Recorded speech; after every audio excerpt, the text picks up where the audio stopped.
আসসালামু আলাইকুম। আশা করি আপনারা সবাই ভালো আছেন। আজকে আমি নিয়ে এসেছি না ভেজে টমেটো, ছোট টমেটো দিয়ে ট্যাংরা মাছের ঝোল রেসিপি।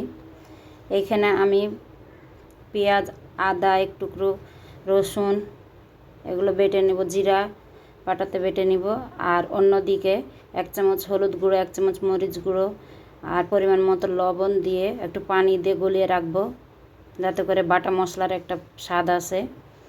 এভাবে যদি ভিজিয়ে রাখা যায় মশলাটা কিছুক্ষণ, তাহলে কিন্তু বাটা মশলার একটা স্বাদ পাওয়া যায়।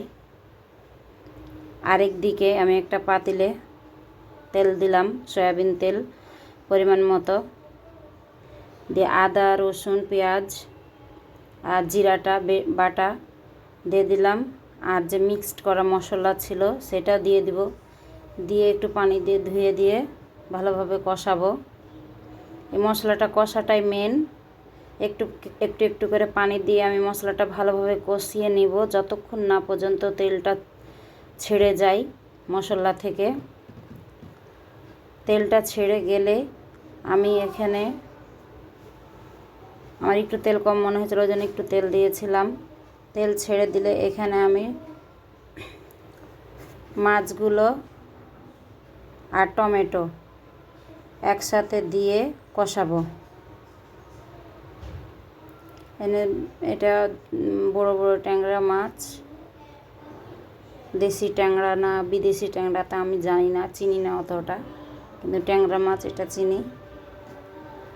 ছোট ছোট টমেটোগুলোকে অর্ধেক করে কেটেছিলাম, এগুলো দিয়ে আমি কষাবো। একটু ভালোভাবে কষাতে হবে, ট্যাংরা মাছ কষা যায়, ভাঙে না, এটা খুব ভালো একটা অল্প একটু পানি দিব, দিয়ে কষিয়ে নিব।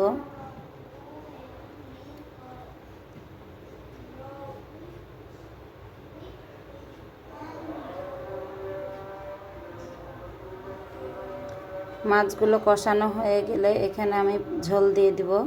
আমি একটু পানি হালকা গরম দিই, এখানে হালকা গরম পানিটাই দিব।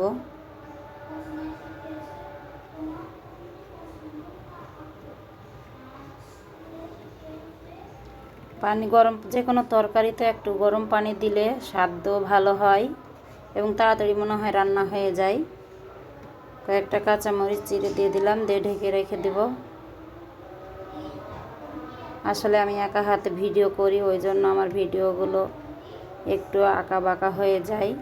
কোনো ভুল ত্রুটি হয়ে থাকলে অবশ্যই বলবেন আপনারা কমেন্টে। রান্না হয়ে গেছে আমার ছোট টমেটো দিয়ে না ভেজে ট্যাংরা মাছের ঝোল রেসিপি। সত্যি অসাধারণ হয়েছিল খেতে। আসসালামু আলাইকুম।